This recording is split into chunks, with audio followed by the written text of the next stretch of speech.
Теофіпольська ОТГ – одна з найбільших в області. Тут під одним дахом 55 населених пунктів. Об'єдналися лише 2 місяці тому. Новообраний голова Михайло Тетенев каже, через те, що перших 5 років децентралізації ці території фактично прогавили, проблем накопичилося чимало, а от встигнути потрібно усе і одразу. Ми багато років нічого не змінювали. Ми, як знаєте,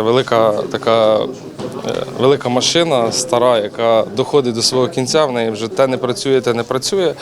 І в результаті абсолютно всі, як медицина, як освіта, як спорт, як культура, абсолютно все розбалансовано. Схожі проблеми мають чи не усі громади, що об'єдналися у 2020-му. Області їх 26 з 60. Новообрані голови кажуть, раді будь-якій конструктивній пораді і підтримці. Як стати успішним управлінцем і зробити життя селян комфортними, навчали у Хмельницькому регіональному центрі підвищення кваліфікації. Програма семінару розрахована на 4 дні. Головна ціль – допомогти розібратися із фінансами, господарством і стратегією розвитку. Ми хочемо, щоб це були системні, постійні зустрічі, чи в режимі онлайн, чи очному. В результативності навчань зацікавлені насправді чи не усі урядові інституції, зокрема із Міністерства розвитку громад, а також і міжнародні партнери. А власне, керівниця Офісу Ради Європи в Україні Олена Литвиненко у форматі онлайн-конференції зазначила,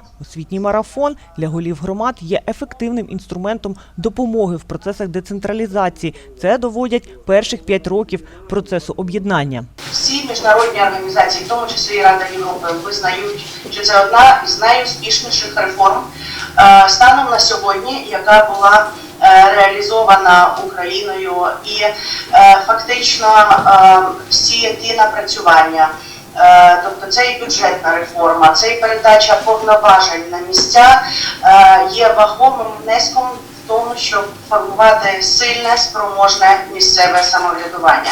У сильному місцевому самоврядуванні зацікавлені і в Хмельницькій обласній раді. Голова ради Віолета Лабазюк наголосила, від фаховості голови напряму залежить успіх громади, бо управлінець має бути одночасно і господарником, і економістом, і юристом, і навіть психологом. Словом, людиною, яка знає усе і усе вирішує. Саме таким активним, амбітним, професійним обласна рада гарантує тісне сприяння і співпрацю. Хмельницька обласна рада до цього діалогу відкрита. Тому що ми розуміємо, чим ми можемо вам наразі допомогти. В нас є 65 цільових програм. Частина з них закінчилася в 2020 році. Над частиною з них ми сьогодні депутатським корпусом, комісіями будемо працювати. Я маю частину ваших звернень і ваших, зокрема, ваші проблеми регіону ми знаємо. Ми розуміємо, як сьогодні гостро стоїть питання по підтримці шкільних закладів, по підтримці закладів по програмі «Освіта» шкільними автобусами. Ми розуміємо, що сьогодні громади, які ще вчора були в складі району, є вже сьогодні об'єднана територіальна громада, ви ще не маєте опорної школи, ви ще не можете претендувати на шкільний автобус, хоча у вас в цьому вже є потреба. Так? Є багато запитань.